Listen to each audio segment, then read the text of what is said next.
Hi. Hi, thank you for taking the time to speak with us today. My name is Sophie, and this is my partner, Hollis.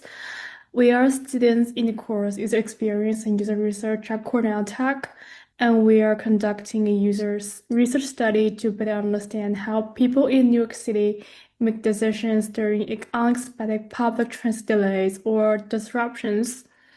We are interested in learning about your real experiences, including what happened, what you did, how you feel, and how to make decisions in those situations.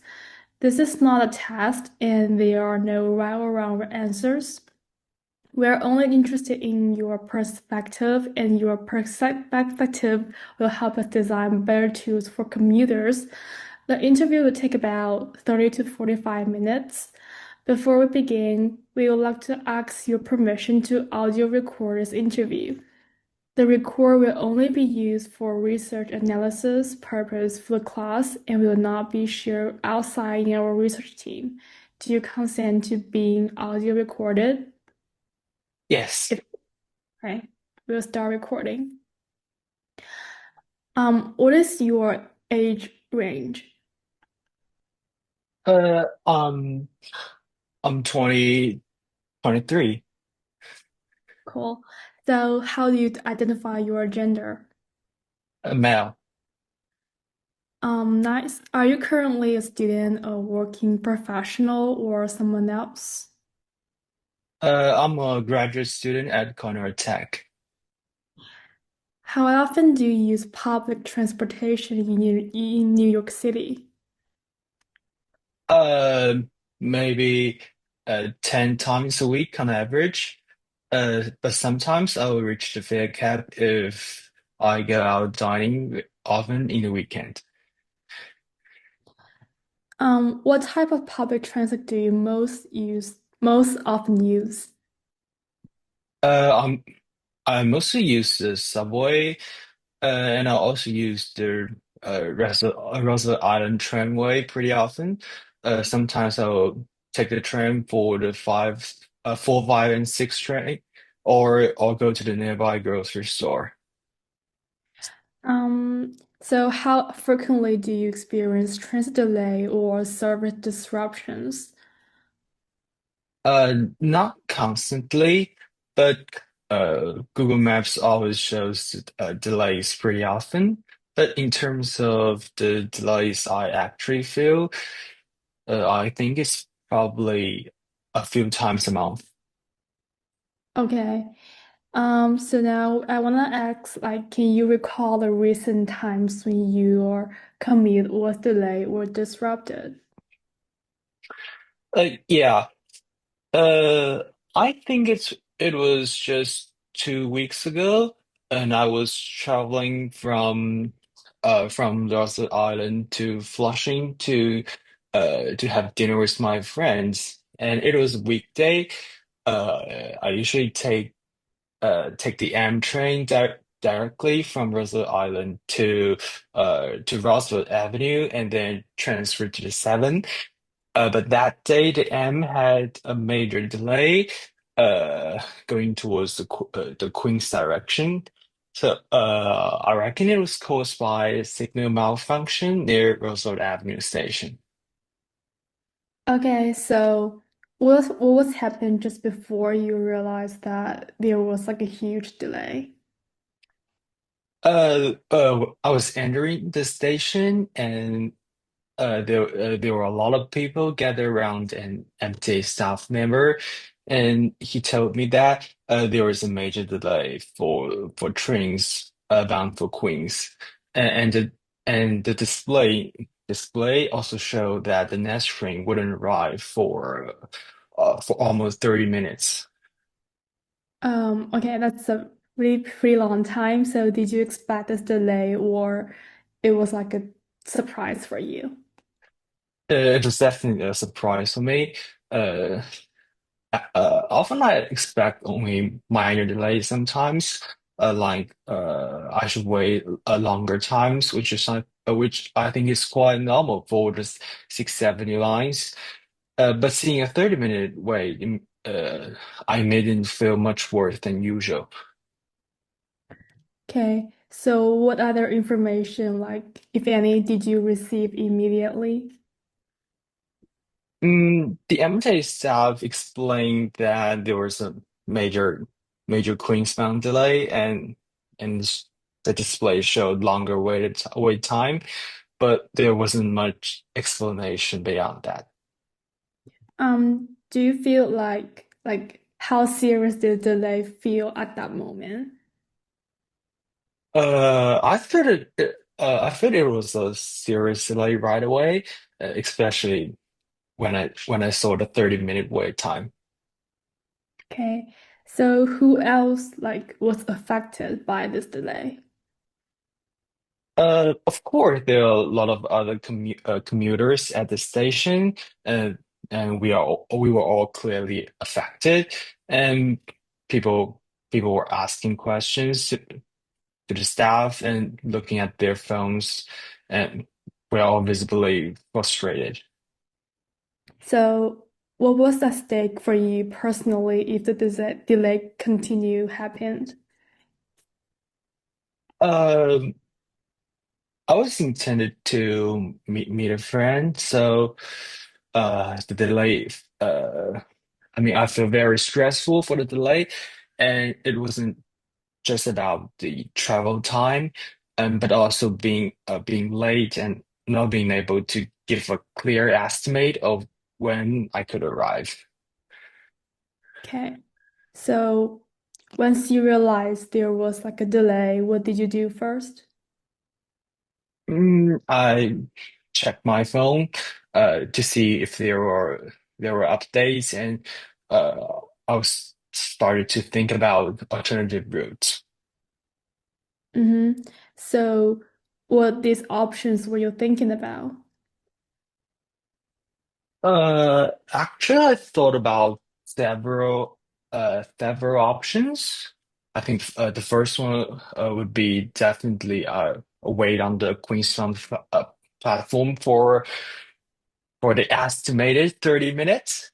And option two, I was intended to take to cross the platform and to take the Manhattan bound M train and transfer to a Queens Boulevard Express F train, and then back to the Roosevelt Avenue, the Orange and Plain 47 train.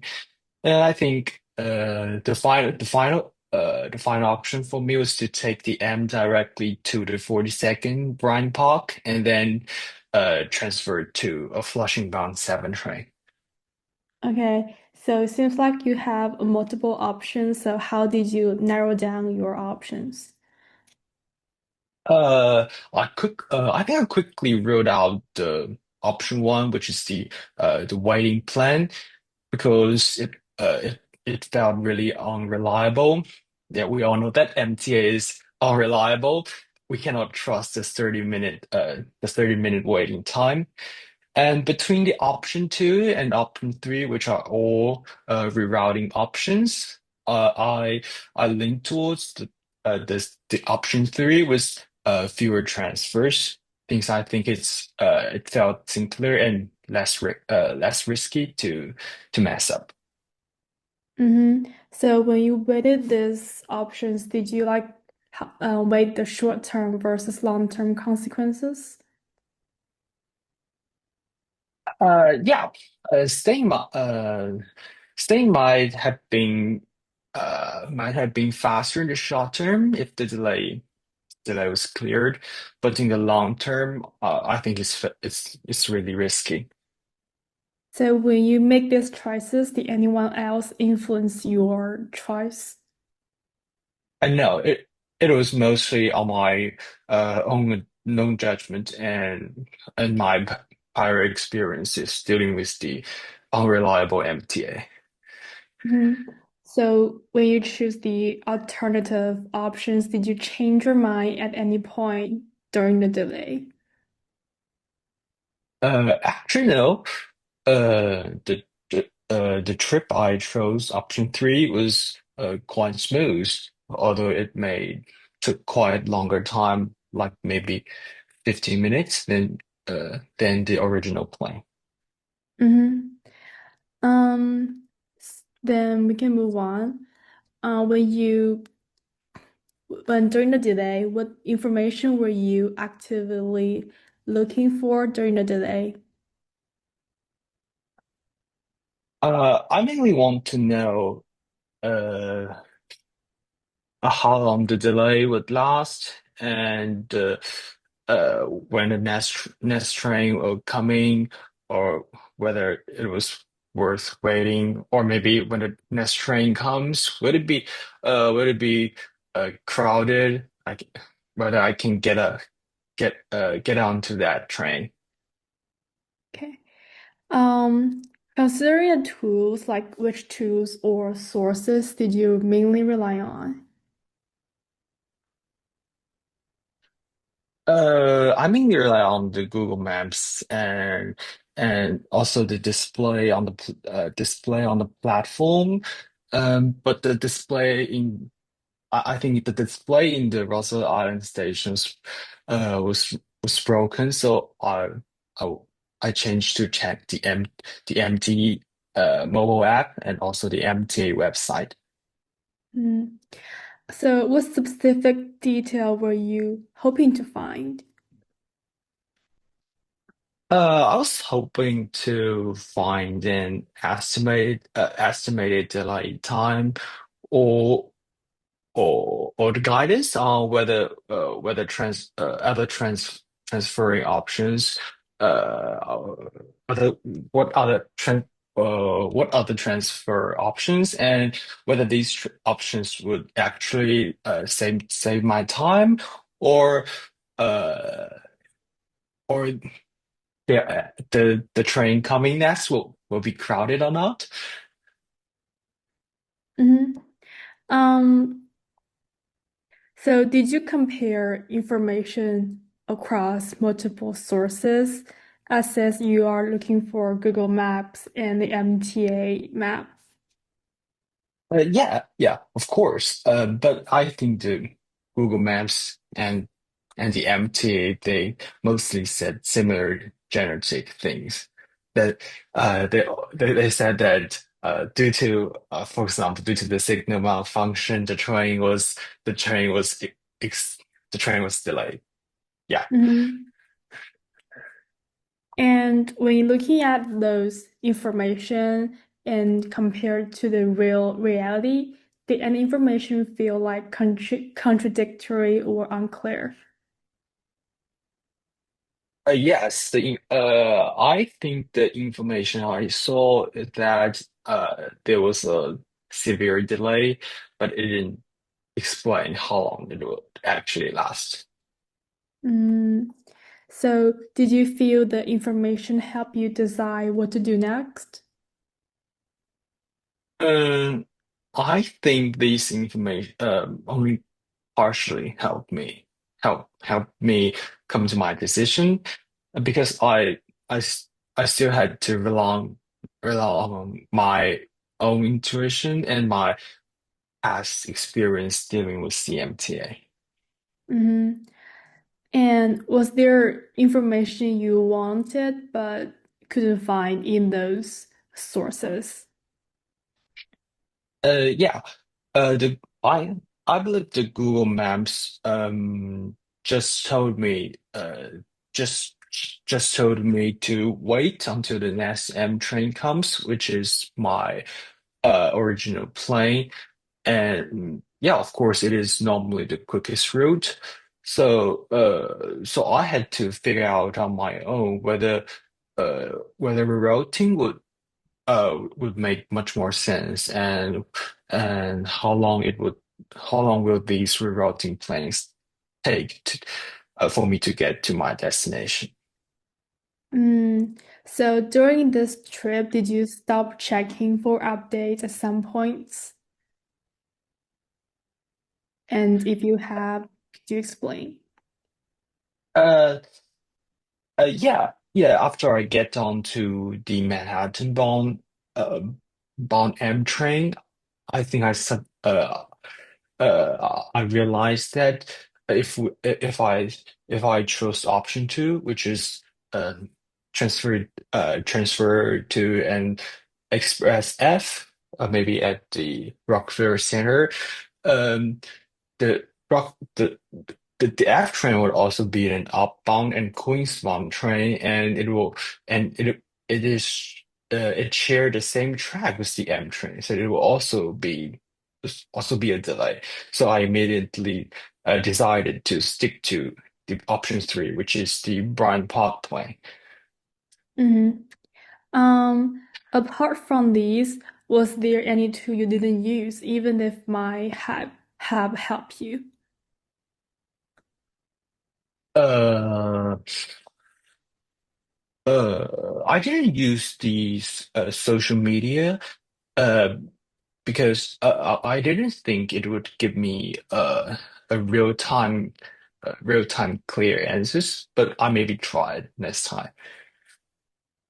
Okay, cool. So we can just move on. Um, what was going through your mind during the delay? Um, I was constant during this I was constant questioning whether uh staying on the train was already a mistake. So, how did time pressure affect you? The d- Actually, I left my home was only I think less than an hour for me to get to from the island to Flushing. It is already a limited time, so every decisions I made, I felt very urgent. For example, waiting too long would of course make things worse and make my friends waiting at a long time.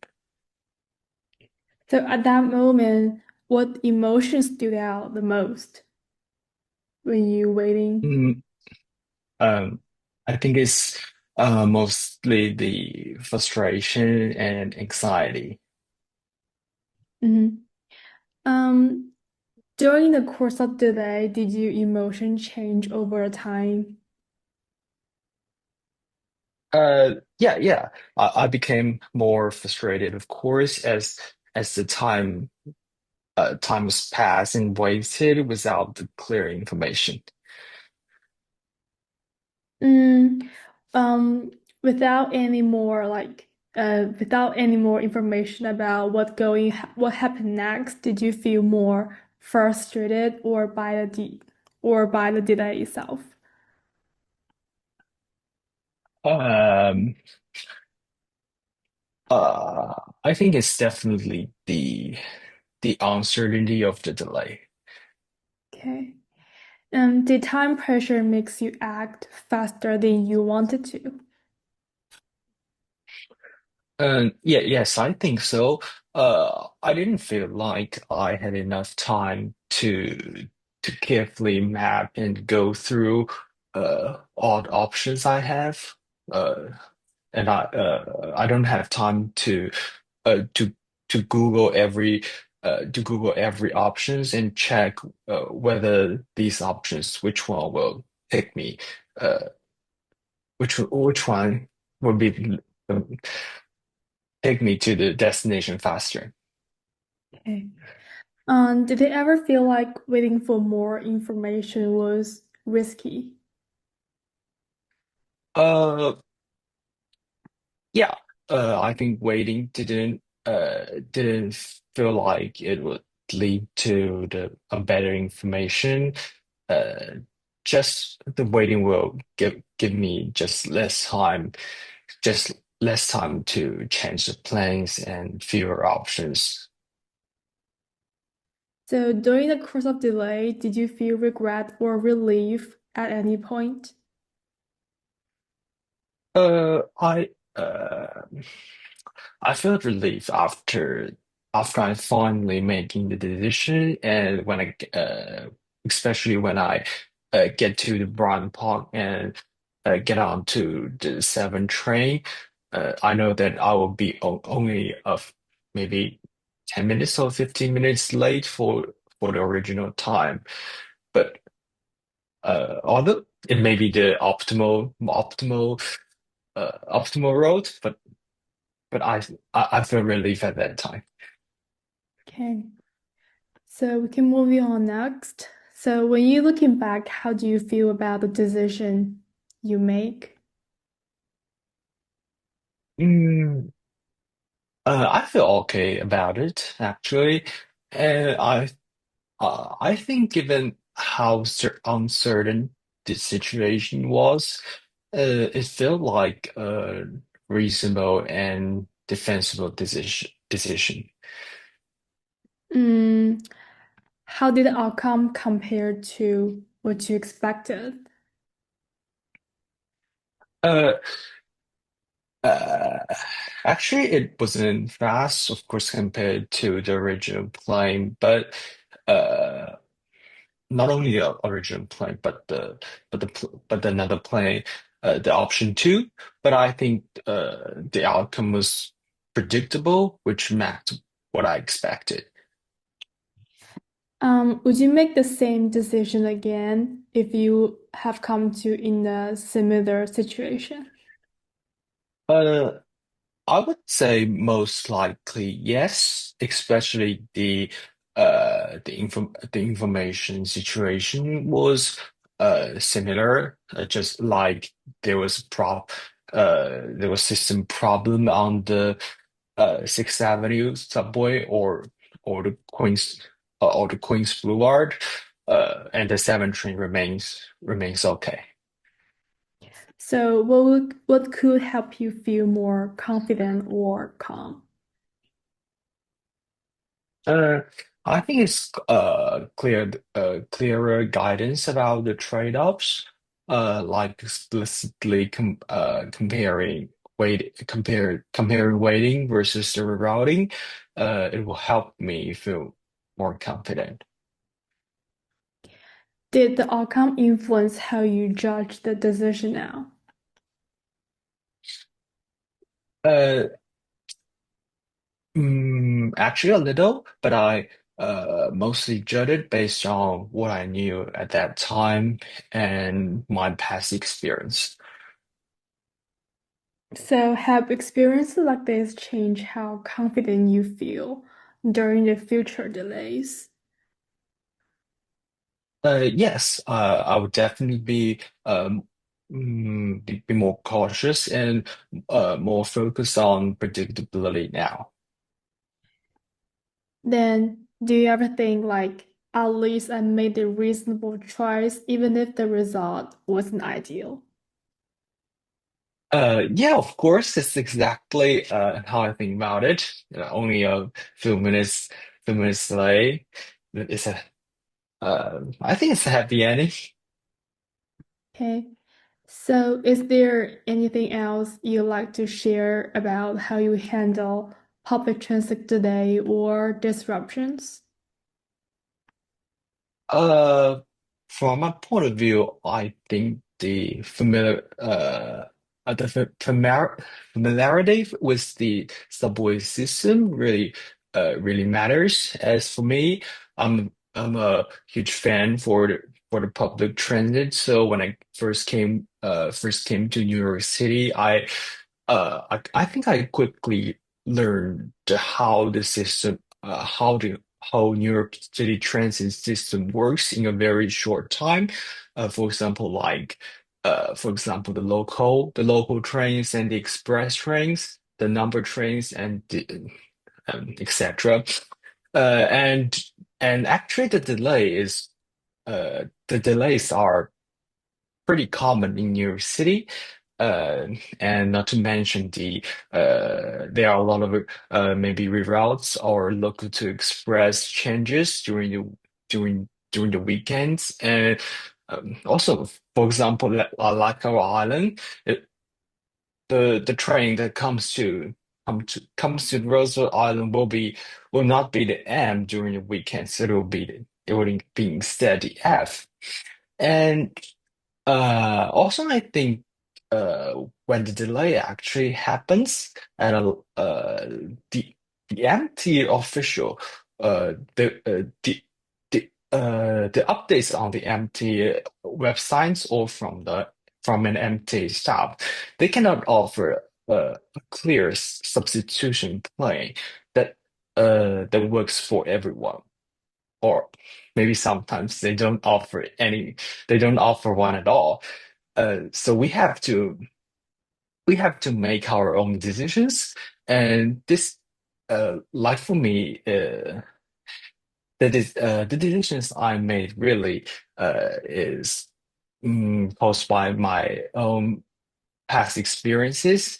So we have to just rely on our own knowledge to figure things out. So I think we should, as as we live in New York City, maybe for a few years to come, we should get familiar with our subway system. Yeah. Okay. Thank you very much for your time and for sharing your experiences.